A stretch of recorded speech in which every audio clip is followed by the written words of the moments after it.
त्यो मूर्ति नै मूर्ति भएको कारणले यो ठाउँको नाम पनि मुर्तिया बस्या हो। सर छिर्दै जारी हो भरि एकैताली हामी उता पुग्छौँ, तर मच्छेडै यो लेभलमा समेत त्यहाँ पहाड थियो। यो सबै खन्दाखेरि भएको जति ढुङ्गा सबै आएको हो कि बोले हेर न कसरी केही थिएन, यो पुरिएर बसेको थियो। एउटा उतातिर छ हाम्रो सरलाई भरतताल भएर मात्र फेमस छैन है। Wow man amazing guys. So hi hello and what's up everybody, it's me Nisha, welcome back to the channel. साथीहरू आज चाहिँ म मन्दिर जाँदैछु है, मुक्तेश्वर मन्दिर। हाम्रो यो गाउँमा पनि एकदम फेमस, वरिपरिको सबभन्दा फेमस मन्दिर हो। अनि मुक्तेश्वर मन्दिर नयाँ यतापट्टि बनाएको छ है, त्यहाँनिर म गएकै छैन, फर्स्ट टाइम हुन्छ। बाहिर बाटोबाट हिँड्दाखेरि मात्र देखिया छ है। आज भित्रै गएर हेर्नुपर्छ साथीहरू। सबै त्यो ढुङ्गाको बनाएको छ, एकदम ह्युज।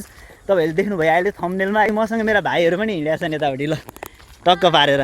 खेमराज, हाम्रो मनिष भाइ, हामी तीनजना हिँडेका छौँ साथीहरू होइन। आज दिनभरि घाम लागेको थियो, बेलुका पछि हिँडे हो। टक्क सनसेट हुन लागेको छ, मस्त तरिकाको कस्तो दामी देखिया छ। अनि यहाँनिर अब जे होस् कामसाम यताउति सकिँदैछ। आज फुर्सद भयो मलाई बाहिर निस्किन लाग्यो नि त साथीहरू। जे होस् आज चाहिँ तपाईँहरूले देख्न सक्नुहुन्छ है, अति रमाइलो ठाउँ छ, अति राम्रो है। के भन्नु अब, धार्मिक स्थलहरू यत्तिकै मनपर्छ मलाई। म गइरहेको हुन्छु, तपाईँहरूले देख्नु भएको छँदै चाहिँ भन्दा अगाडिको भ्लगमा। सो साथीहरू यो बाटो चाहिँ म जहिले पनि बोर्डिङ जाने बाटो यही हो है। बोर्डिङ स्कुल जाने है, 1 किलोमिटर 1.5 किलोमिटर टाढा छ मेरो होइन गाउँबाट। जहिले पनि हिँडेर जाने या कहिले साइकलमा जाने। जो यहाँनिर पहिला एकदम उहु हुन्थ्यो, एकदम डरलाग्दो बाटो थियो होइन। अहिले त पुरै एकदम खाली रहेछ क्या सबैतिर, जताततै खाली। हामी चाहिँ मन्दिर नजिक आइसक्यो। त्यहाँ अर्को बनेको मन्दिर चाहिँ देखिया होइन, मैले चाहिँ देखिरहेको छु है। यतापट्टि छेकेर बसिएको छ। सो लेट्स सी होइन, कति दिनपछि म त के भन्नु, दसैँ तिहारमा आउँदाखेरि म एकपालि आएको थिएँ यहाँनिर।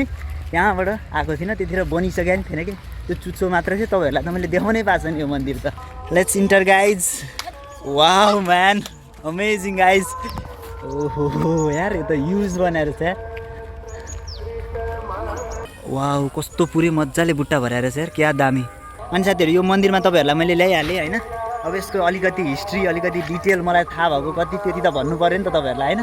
अनि यो मन्दिर चाहिँ भर्खरै सम्पन्न भएको है। म अस्ति नै आउँदाखेरि यो आधी मात्र कम्प्लिट भएको थियो। सो साथीहरू फ्रन्टबाट हेर्दा यस्तो छ है यो, तपाईँहरू देख्न सक्नुहुन्छ। ह्युज त्यो पुरै मन्दिरभरि बुट्टा भन्दा केही छैन। अब म यहाँ भित्र छिर्न लागेको छु। यहाँ वेडिङ फोटोसुटहरू चलिराख्दा रहेछ है। भित्र कस्तो छ, भित्र छिरौँ। हो म्यान, यो चाहिँ पुरै पहिलेको हो यो शिवलिङ्ग। अनि भित्रको यो फेन्सिङ अलि मजाले नभएको क्या अरे, अझै गर्न बाँकी हो कि के हो। ओम नमः शिवाय, यस्तो छ है भित्र चाहिँ। अनि हाम्रो मेन मन्दिर यो पनि हो है। यहाँबाट नि भित्र छिरौँ।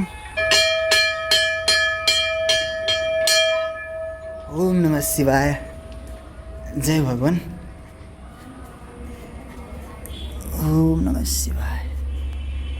यहाँनिर यस्तो भिड हुन्छ नि सरस्वती पूजाको बेलामा होइन। यहाँ पुरै तछाड मछाड पानी चढाउनलाई यस्तो मान्छेहरू आउँछन् है। यहाँबाट इन्ट्री गरेर यहाँबाट एक्जिट गर्नुपर्ने हुन्छ। यहाँनिर 1 सेकेन्ड पनि बस्न मिल्दैन, त्यस्तो हुन्छ यहाँनिर, त्यस्तो भिड हुन्छ यो पुरै। अब त यता नि मन्दिर बनेछ होइन, त्यो त कति दामी बनेछ नि। अनि यो मन्दिरमा जति पनि ढुङ्गा लागेको छ नि साथीहरू होइन, त्यो चाहिँ यहीँनिर थियो कि। यो मन्दिरको हिस्ट्री भनेको चाहिँ यो जति पनि यहाँनिर यो सबै ढुङ्गाहरू बिग्रेर बसेको थियो कि। अनि त्यो चाहिँ पहिलाको मन्दिर भत्केर सबै बिग्रेको भनेर भनेको छन्। मसँग पहिलाको एउटा दुईवटा फोटोहरू छ, तपाईँहरूलाई म त्यो हालिदिन्छु है साइड बाई साइड। यो मन्दिर पहिला कस्तो देख्थ्यो भनेर। यहीँनिर छरिएर बसेको ढुङ्गाहरूलाई बुट्टा काट्दै माथि हाल्दै त्यस्तो गर्दै अब यो यस्तो आर्किटेक्चर बनाउनु भएछ। अनि यो यसको जग पनि ह्युज मुनिसम्म छ। यो पहिला हामी सुरुमा यो टक्क यो केही थिएन, यो पुरिएर बसेको थियो होइन। यो यहाँसम्म जति यो माथिपट्टि त बनिहाल्यो होइन, यति होइन, यतिसम्म यो सबै एउटा ढिस्को थियो होइन। यो ढिस्कोले सबै पुरिया थियो। अनि त्यसपछि त्यो ढिस्को एक दिन खन्दाखेरि जग भेट्यो होइन। अनि थाहा भयो यहाँनिर जग सबै छ भनेर, नभए यहाँनिर थाहा नै थिएन है यहाँ मन्दिर पनि थियो भनेर। अनि पछि जति पनि वरिपरिका ढुङ्गाहरू सबै कुँदेर यहाँनिर हालेर यत्रो ठुलो संरचना यहाँनिर बन्यो। म यो मन्दिरको हिस्ट्री चाहिँ त्यो हो होइन। अब यो कहिले बनेको होइन, कुन सालको त्यो चाहिँ मलाई थाहा भएन, तर एकदम पुरानो युज भनिहाल्यो नि, धेरै पुरानो। हाम्रो बाबाहरू आउँदाखेरि पनि यहाँनिर त्यस्तै त्यो ढुङ्गा बिग्रेको यताउति ढुङ्गाहरू ढलेको लडेको ढुङ्गाहरू थियो अरे होइन। अनि यहाँनिर त्यो ढुङ्गाहरूमा मूर्ति नै मूर्ति थियो अरे होइन। त्यो ढुङ्गाको मूर्ति नै मूर्ति। अनि यो तराईमा जब कहीँ पनि वरिपरि त्यता ढुङ्गा थिएनन् है, त्यो मूर्ति नै मूर्ति भएको कारणले यो ठाउँको नाम पनि मुर्तिया बस्या हो। तपाईँहरू अलिकति हेर्नु त कत्रो ठुलो ढुङ्गा लाग्यो होला होइन। यो सबै त्यो पुरै ढुङ्गा मूर्ति नै मूर्ति, त्यो हरेक ढुङ्गामा मूर्ति थियो कि, त्यस्तो कुदेको मूर्तिहरू थिए। त्यो सबै भत्काएर चाहिँ यत्रो यत्रो ढुङ्गाहरू होइन तराईमा यत्रो यत्रो ढुङ्गाहरू पाइँदैन कि अझै अहिले यहाँबाट कति ढुङ्गाहरू हटाएछन् जति युज भएको यहाँनिर हाल्नु भएछ अनि अलिअलि यो साइडतिर ढुङ्गाहरू छन् होइन यो सबै यत्रा यत्रा मान्छेले बोक्न नसक्ने ठुलो ठुलो विशाल विशाल पत्थरहरू थियो कि यहाँनिर त अनि यो जुन लेभल देख्नु भएको छ नि तपाईँहरूले यो ट्याक्क थुम्का यो थुम्काले टक्क यो जगसम्म पुर्याएको थियो कि यो त थुम्का भयो पुरै यो टुप्पामा हामी गएर बस्थ्यौँ यो यहाँनिर अहिलेसम्म पनि अलिअलि माटोहरू छन् होइन तपाईँहरू देख्न सक्नुहुन्छ ऊ यस्तो के यहाँ हेर्नु नै हरेक ढुङ्गामा यसरी पुरै यस्तो बुट्टा सुट्टा मूर्तिहरू कुद्या थियो यहाँनिर आफ्नो ठाउँको आफ्नो गाउँको यस्तो संरचना हजुरहरूलाई देखाउन पाउँदाखेरि अति खुसी लाग्छ मलाई छ है मेरो गाउँमा पनि यस्तो भनेर अहिलेसम्म छ हेर्नु न यो ढुङ्गाहरू यो यताउति अझै यो यस्तो यो थुम्काभित्र होला कति ढुङ्गाहरू यस्तो यो थुम्का खन्दाखेरि भेट्या हो कि यहाँ त एकदम ठुलो यहाँ पहाड जस्तो थियो कि यो भनिहाल्यो कुन लेभलमा थियो भने यो अहिले ट्याक्क घाँस देख्नु भएको छ नि यो लेभलमा समेत त्यहाँ पहाड थियो यो सबै खन्दाखेरि यो भएको जति ढुङ्गा सबै आएको हो कि बाहिर पनि थियो ढुङ्गाहरू त टन्नै ढुङ्गाहरू थिए है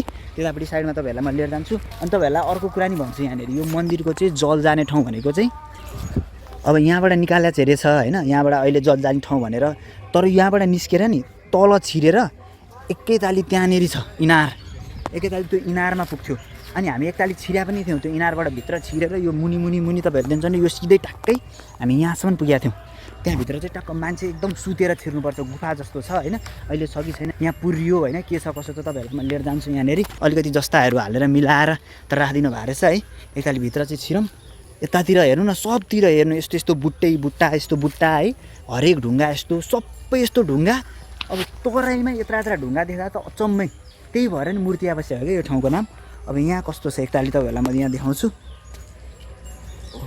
यो त मच्छर रहेछन् साथीहरू होइन के झर्नु भयो हुन चाहिँ अलिक फोहोर रहेछ तै पनि तपाईँहरूको लागि एकताली म अलिकति तलसम्म चाहिँ जान्छु यो फोहोर बनाएर राखेर चाहिँ यहाँनिर ल हेर्नु यसको ट्याक्क जलधारीबाट जल झरेर आएर यहाँनिर कलेक्ट हुने हो क्या अरे अब यहाँ धेरै मच्छर रहेछ है यो फेरि तराईको मच्छरले टोकेपछि बलेरी लाग्छ यो पनि हजुरहरूको लागि ल यहाँ फोहोर बनाएछन् धेरै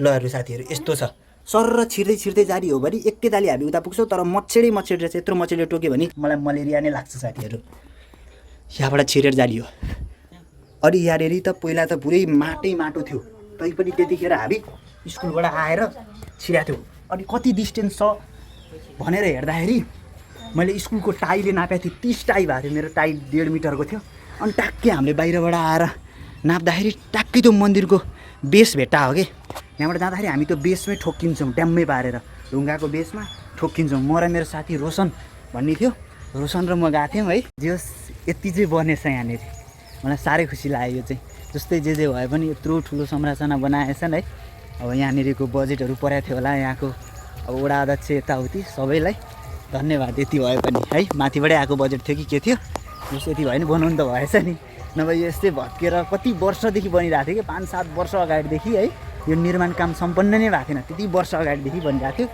अनि यतातिर राखेको थियो है कोही ढुङ्गाहरू अनि यो चाहिँ हाम्रो राम जानकी मन्दिर होइन यहाँनिर उतापट्टि ओहो के हो साथीहरू यो यार आमामामा के हो भाइ यार यो के हो हटा के हो यो हटा फाल्दैन ओइ मुला कहाँ गयो राम जानकी मन्दिर भइहाल्यो साथीहरू है अनि यता शिवजीको मन्दिर यो त के भन्नु पुरै दामी लाग्यो यार मलाई के भन्नु यो म इन्डिया जाँदाखेरि यस्तो मन्दिरहरू टन्नै देखाएको थिएँ यो यहाँनिर चाहिँ ग्रेनाइटै हो क्या अरे कि है एकदम कस्तो मजाको बुट्टा छ तपाईँहरू देख्न सक्नुहुन्छ अनि यो चाहिँ सिम्पल यो ढिस्का थियो ढिस्काको यहाँ मुनिपट्टि यत्तिकै परेर बसिरहेको थियो कि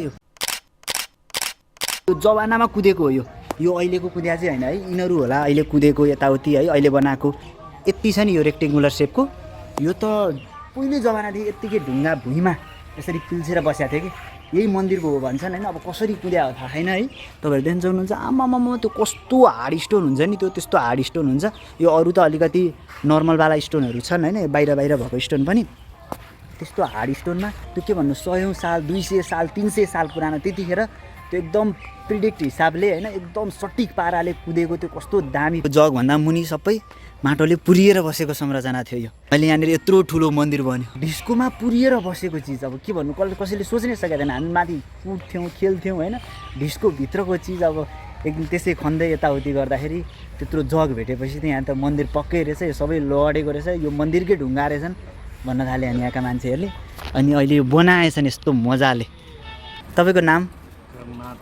यहाँ तपाईँ पुजारी हुनुहुन्छ? कति वर्षदेखि बसिरहनु भएको छ? 2 वर्ष भयो। पहिला म यहाँ आउँदा चाहिँ अर्कै पुजारी हुनुहुन्थ्यो कि, त्यो भएर नयाँ देखेर हजुरलाई सोधिहालेँ। म नि यतैतिरको बासिन्दा हो, अहिले काठमाडौँ गएर बसेर यताउति अहिले आफ्नो गाउँमा यो यत्रो ठुलो मन्दिर बनेछ अनि देखाइरहेको छु कि सबै। कि हाम्रो काले मिस्त्री राजनको छोरा चिन्नुभयो नि? बाबालाई चिन्नुहुन्छ। यहाँको वरिपरिको ढुङ्गाहरू चाहिँ सबै तह लागेछन् है, अब सबै मन्दिरमा गयो नि त, नभए यहाँ त पहाड थियो नि, पुरै पर्वत थियो ढुङ्गाको पुरै। हामी उताबाट इन्ट्री गऱ्यौँ होइन, अब जस्ट हामी यताबाट एक्जिट गर्छौँ। फाइनल एकताली बाबाई जय मुक्तेश्वर बाबा। कस्तो बेलुकाखेरि कति दामी देखिएको। सो साथीहरू त्यतापट्टि मन्दिर छ है, अनि यतापट्टि मुर्तिया पोखरी हो यो चाहिँ। यो पोखरीकै साइडमा चाहिँ यहाँ चिडियाखाना बनाउनु भएको छ अरे, मलाई पनि थाहा छैन है, फर्स्ट टाइम हेर्न जाँदैछु के छ भनेर, अँध्यारो पऱ्यो है। यहाँनिर गेट रहेछ, सो परसम्म बाटो बनाएर लगाएर रहेछ यहाँबाट। यो पुरै यो पोखरीको साइड हो होइन, यहाँ त पुरै घना जङ्गल हुन्थ्यो यार, हामीलाई त डर लाग्थ्यो यतातिर जानलाई। राम्रो तरिकाले यतातिर उन्नति प्रगति अलि मजाले जे अनुसारले त्यहाँनिर म्याप गरेछ त्यही अनुसारले बनाइदियो भने त यो त अति राम्रो एउटा टुरिस्ट एरिया नै हुन्छ होइन। हाम्रो सर्लाही भरतताल भएर मात्र फेमस छैन है, सर्लाहीमा यो मुक्तेश्वर मन्दिर एकदम प्रख्यात मन्दिर हो। अनि साथीहरू यहाँ चाहिँ खरायो रहेछ है, टन्नै आम्मा खरायो त तपाईँहरूलाई मैले वहाँ पनि देखाएको थिएँ। त नि यहाँनिर खरायो हुनु भनेको रमाइलो चिज हो। अब यी कुन चाहिँले यस्तो यो प्लास्टिक राखिदिएको रहेछ, आमा कस्तो राम्रो है, आहा कस्तो दामी देखियो यार। आहा भले हेर न कस्तरी टन्नै खरायो रहेछ नि यार, कालोवाला सेतोवाला कति हो यतापट्टि दिन रहेछ। कस्तो मजाले घाँस खाएर बसिया रहेछ। ल हेर्नु जतापट्टि लाइट त्यतिपट्टि आएको भने कस्तो राम्रो, आहा कस्तो बवाल देख्यो यार साथीहरू यार। ऊ हरिणको आँखा बले हेर न। अनि यहाँ के बर्ड्सहरू हो ए, नेट राखेर छन्, राम्रो म्यानेजमेन्ट नभएको कारणले उडेछ क्यारे कि। म अब मयूर हेर्न आएको, मयूरै रहेन रहेछ, नेट मात्र रहेछ, चरा छिरिङ्गी सब गाएको। यहाँबाट अलिकति नजिकबाट देखिन्छ है हरिणलाई। एउटा उतातिर छ, 3टा हरिण रहेछ जे होस्। त्यो है साथीहरू, जू एकदम अलिकति म्यानेज तरिकाको रहेछ, तर यहाँनिर यतिको हुनु भने नि ठुलो हो, केही नभएको ठाउँमा यतिको हुनु भने ठुलै कुरा हो। अलिकति म्यानेजमेन्ट राम्रो भएको भए सबै जनावरहरू भएपछि त बाहिरबाट पनि मान्छे हेर्न आउँछ नि त। अब हाम्रो मुक्तेश्वरमा होइन मुक्तेश्वरमा जू पनि हुने भयो, मुक्तेश्वर मन्दिर बनाएको छ त्यत्तिकै प्रख्यात छ है। मुर्तिया एकदम गाउँ नै फेमस हुने भयो। अब लाइट देख्ने बित्तिकै नजिक आउँदो रहेछ नि यिनीहरू। 1 2 3 4 5 6 7 8वटा रहेछ नि। जस रमाइलो भयो आजको दिन त त्यसै रमाइलो थियो, पुरै घाम लगाएर 42 43 डिग्री सेल्सियस पुगेको थियो साथीहरू। अब बेलुका चाहिँ रमाइलो भयो, यति बेलुकाखेरि ट्याक्क मन्दिर आयौँ, मन्दिर दर्शन गऱ्यौँ, अनि यहाँ चिडियाखाना पनि हेर्न आयौँ। खरायो देख्यौँ, सेतो कालो रङ्ग बिरङ्गी खरायो रहेछ होइन। अनि हरिणहरू देख्यौँ, 3टा रहेछ हरिण पनि। मयूर चाहिँ उडेछ, तपाईँहरू कसैले हेरिरहनु भएको छ भने योभन्दा अगाडि हेर्न आउने मान्छेहरूले देख्नुभयो होला। हामी हेर्न आउँदाखेरि मयूर छैन। मयूर अलिकति राम्रो देखिन्थ्यो कि, मजाले पङ्ख फिजाउँदा त कस्तो दामी देखिन्छ नि मयूर होइन। रातै पऱ्यो आज पनि। सो त्यस्तै है, यहाँसम्म हेर्नुभयो, रमाइलो भयो होला आजको भ्लग पनि, सर्ट एन्ड स्विट। यहाँसम्म हेर्नुभयो त्यसको लागि धेरै धेरै धन्यवाद। तपाईँहरू मेरो च्यानलमा नयाँ हुनुहुन्छ च्यानल सब्सक्राइब गरिदिनु होला, भिडियो लाइक गरिदिनु होला। Bye bye, take care, love you guys.